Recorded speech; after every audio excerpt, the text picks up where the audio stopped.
everyone! Fellow Filipinos! Ang pangalan ko ay si Corie and Carmen. Dito ako taga-based sa Toronto, Canada. Toronto, Ontario. Nag-move kami dito as a whole family in February 1994. So it's been over 30 years. Back in the Philippines, nung na-approve ang aming papers at that time, I was actually in third year college. Myself and my 4 other siblings were in school at that time. Ang parents ko nasa California na with my eldest sister and my brother. So, nung na-approve ang papers namin, actually, we all came here as permanent residents.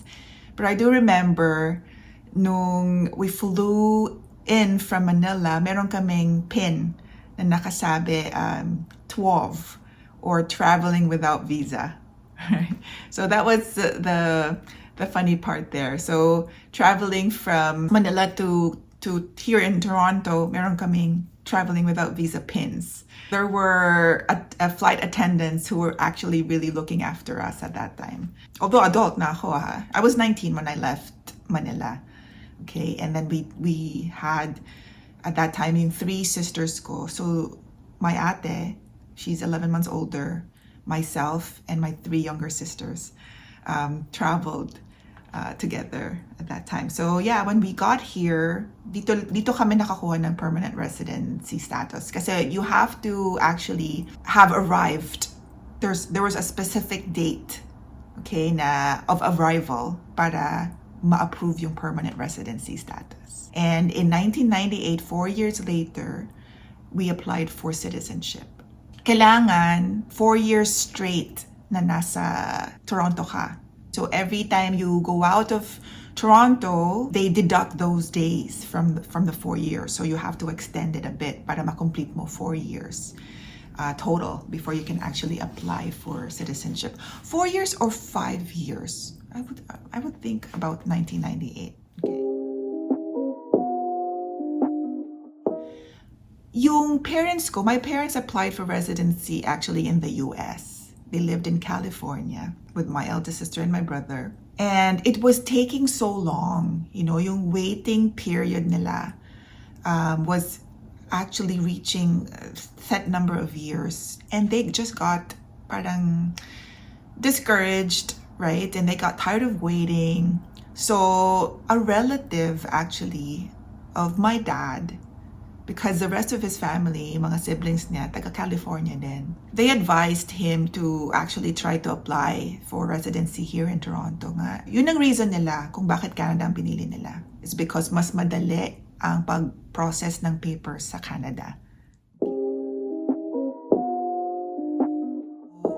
They definitely worked with a lawyer, an immigration lawyer, na family friend naman ng mga siblings ng dad ko. Alam nila lahat kasi ng requirements eh. Alam mo, it's better to actually work with someone who's so fully knowledgeable of the, rules and regulations, right?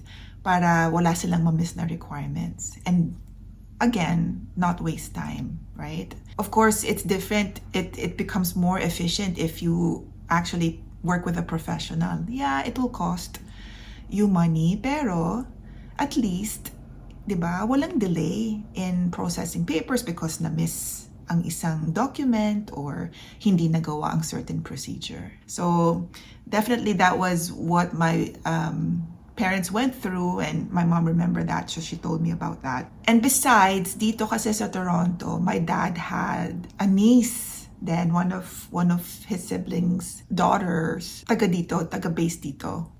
My dad reconnected with her while they were in California. Naging reason din sila. Parang sila yung naging guarantors ba? Yung signatory sa one of the application nila. And so mas napadali kasi merong relative na magba-back up sa kanila. And so we were so grateful nga na nandito, taga dito, ang niece ng dad ko. Right? Anong pinagbago ng buhay ko? Alam mo, growing up sa Manila, lahat naman kasi provided di ba? Provided sa atin sa Philippines. Parents would actually, work or have a business so they could give the best things in life, di ba, for the children. Ang pinagbago ko sa naaalala ko is I learned to actually become independent. Back in Manila, syempre nakabantay ang tita at lola because we grew up with our tita and lola. Sila yung aming guardians. Hindi kami allowed to go out. Hindi kami allowed to hang out with friends after school. Medyo mahigpit. So when I came here, parang nakaramdam ako ng a bit of freedom. Right? Kasi adult na rin ako eh. Parang I was given that treatment from my parents na adult ka na. If you want to get a part-time job while you're studying, go ahead. I was able to apply for a student loan. I was able to go around with friends. Yun ang pinagbago eh. Hindi lang na ni-recognize yung credentials ko sa Manila. So I had to start from first year college. Na-delay ako ng a few years. Kasi dyan sa Manila, I was already in third year college, first semester. So, nung na-receive namin yung approval and yung decision na the date, kung kailan kami aalis at darating dito sa Canada, hindi na ako nag-hesitate eh.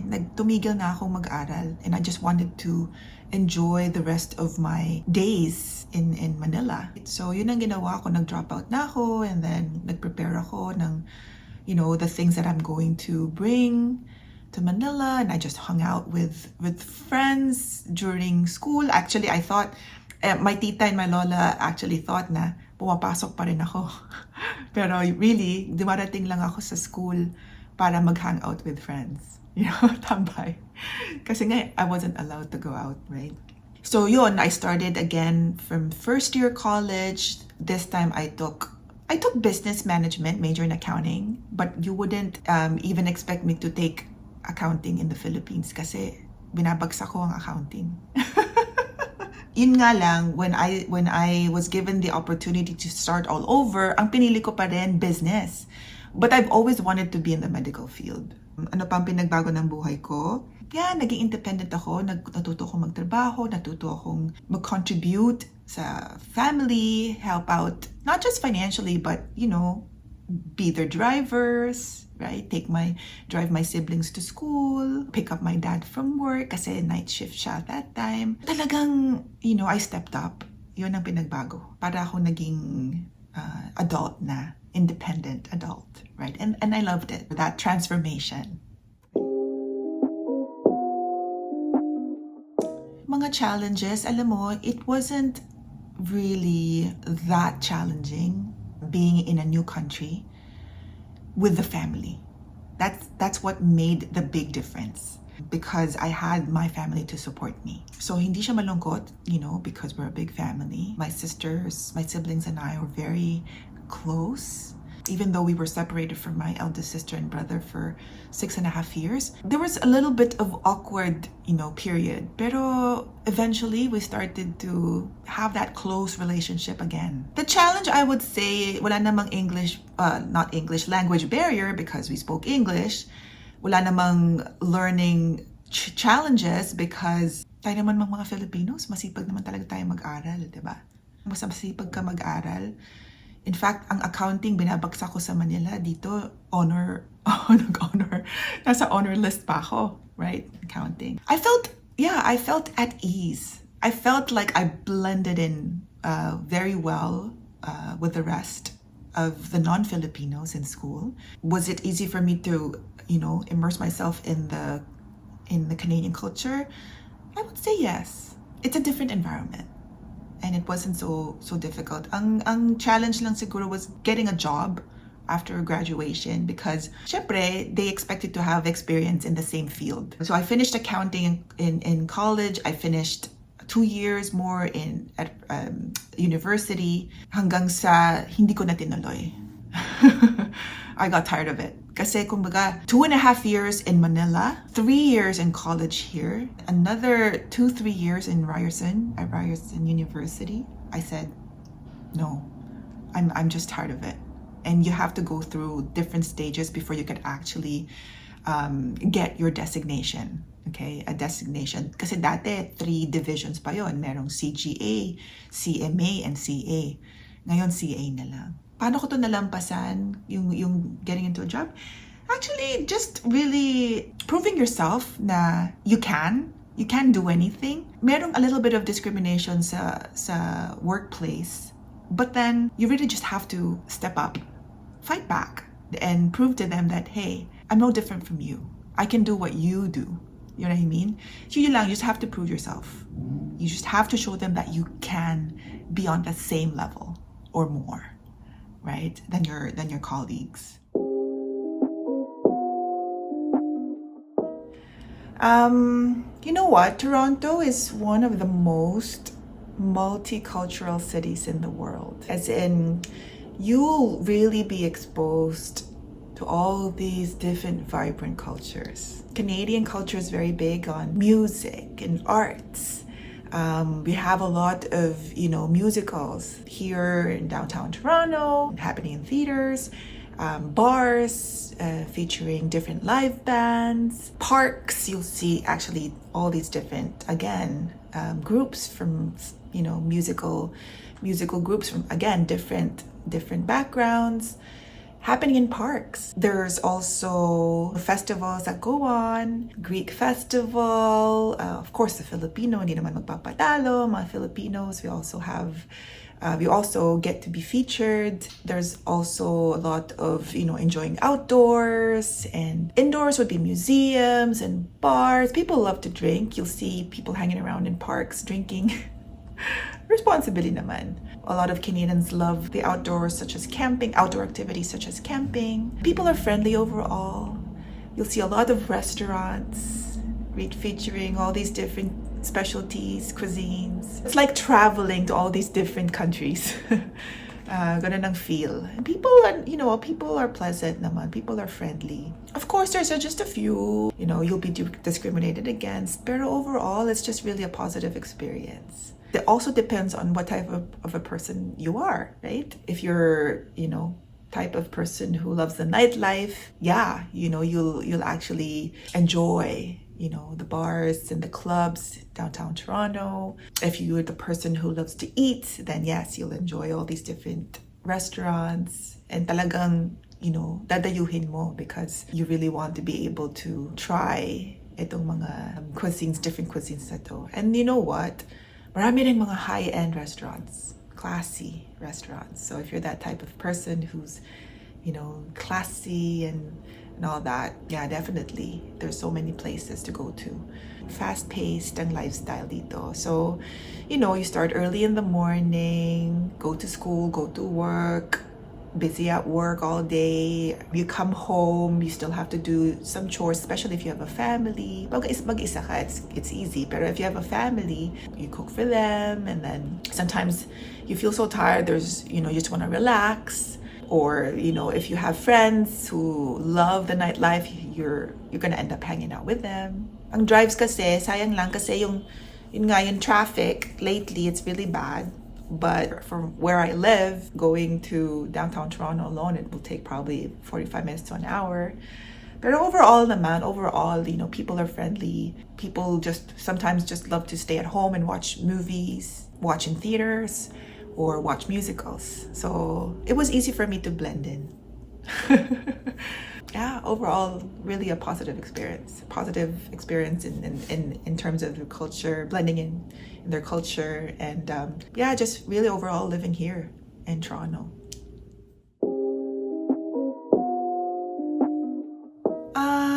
Alam mo, many of us really, ang goal is to get ahead in life. Kaya naman pumupunta sa ibang bansa ang mga Filipino, sa mga kababayan natin, is because syempre gusto nila ng mas magandang opportunity na i-improve ang buhay nila.